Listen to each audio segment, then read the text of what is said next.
Welcome and thank you for joining me here at Tesla Northwest and EVs. What am I talking about this afternoon? Well, it's raining out and I thought I would share with you the latest update that Tesla has given the cars. So I'm going to talk about the cool new features that we've gotten and show you some of the tips and tricks that I've learned as an FSD tester. So whether you're new to FSD testing or you've just gotten the latest software update like we have, and your car is now on the most latest branch or second to most latest branch, I thought I'd share with you what I've found out about the different little neat things. So thanks again for joining me here at Tesla Northwest and EVs. Be on the lookout for some more FSD testing videos coming soon. I want to do a rainy day drive to Harold's Market, which is my test run, and so I'll be doing that in the real near future as well. So sit back, enjoy this video, and if you have any comments or things that you've learned or would like to tell me about, please leave them in the comments. Have a wonderful day, and thanks for joining me.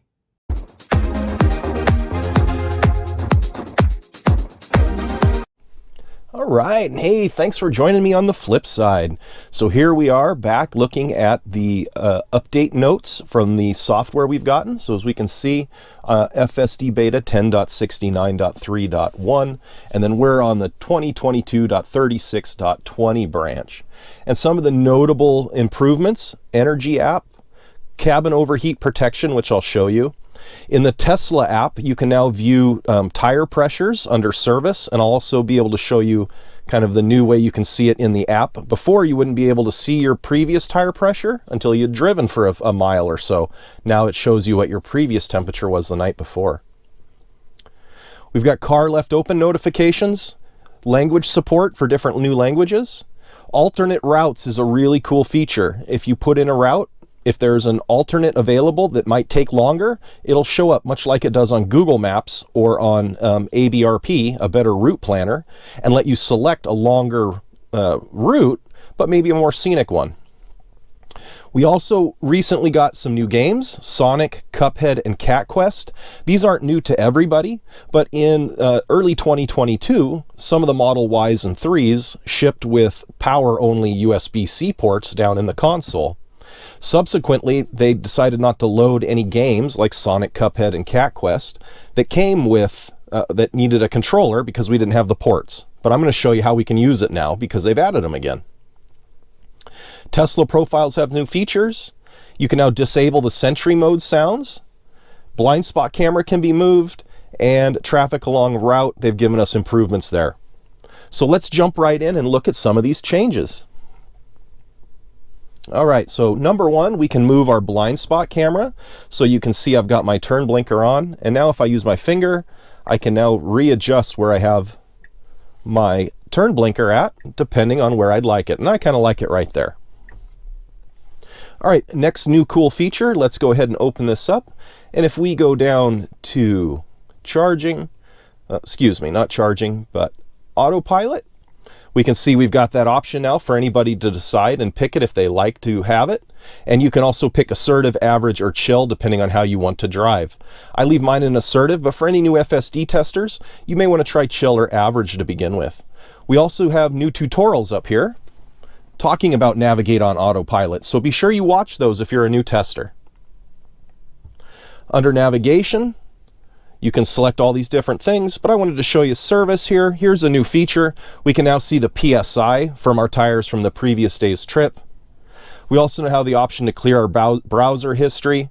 We can calibrate our seats and whatnot, but I tend to leave this stuff alone. It's also where you would go if you needed to have a tow, or if you wanted to use a car wash. Car wash mode would disable the charge port from opening and your mirrors from moving, and then also put the car in neutral, etc.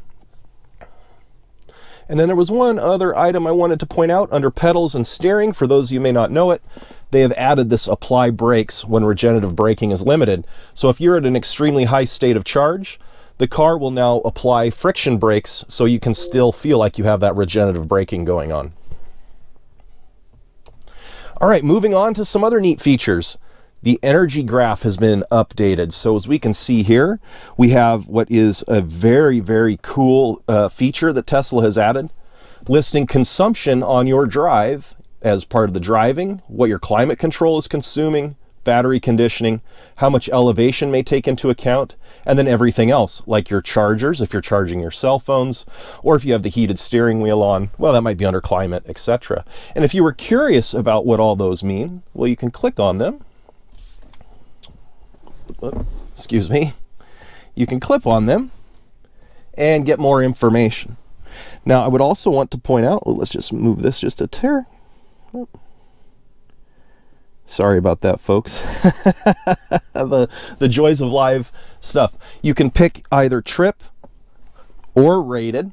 So now under rated, this would be what the car is expecting at its 300 watt hour a mile consumption rating. Or for trip, this would be the individual trip it's on. We can also look at what we're consuming while we're sitting in park. So the car will now give us information if we're, say, in camp mode.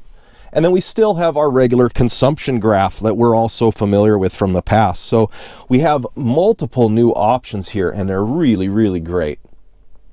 We can show here under rated, this is the current drive I'm on, but I can also select since last charge. And now we can see here a lot of cool information. We can see setting cabin temperature to 72 degrees would have saved me 0.2%, and going uphill cost 3.9%. And going downhill saved me 3%, so I can balance it out. This is on my trip up to Bellingham. We can see where my consumption went, so driving, climate, and then elevation took about 0.6%. So this is a very, very cool chart, and it's allowing us now to get a much better idea of what we're doing. Right. Couple other neat things that FSD has now, or I would want to point out for new FSD testers, is if you want to adjust your follow distance and you're not quite sure how to do it, if you go over to your steering wheel on the right-hand scroll wheel, this right-hand scroll wheel, if you use that right-hand scroll wheel and you push it to the right, you will shorten your follow distance. And if you push that right-hand scroll wheel to the left, you will extend your follow distance. So very, very neat little feature. Couple other items, just so people may be aware, if you're a new FSD tester, the automatic brights will be turned on automatically every time you engage FSD. But if you want to turn them off, you just push the left-hand stalk forward once, and automatic brights is turned off. And if you push it forward again, they get turned back on. You can also quickly access your windshield wiper settings by pushing the button on the left-hand gear stalk. If you push the button on the end of the left-hand gear stalk, you'll get the wiper and you can select off. Now, if you're in full self-driving, you are defaulted to the lowest, or you're defaulted to automatic wipers no matter what you want to do. But you can, again, push that button on the left-hand stalk and you can select the lowest speed level on the wipers. And that's the best you can do in full self-driving. They won't let you turn the wipers completely off. Couple other items I just mentioned before we wrap this up. Again, excuse me for moving the camera around, is as part of this update, if we go into arcade, we've gotten Sonic, we've gotten Cat Quest, and we have gotten Cuphead. And if we wanted to play any of those games, well, simple fact of the matter is, we just need to access the USB that's in the glove box. So if I open my glove box, and I'm just going to turn the camera away for 1 minute while I enter my PIN.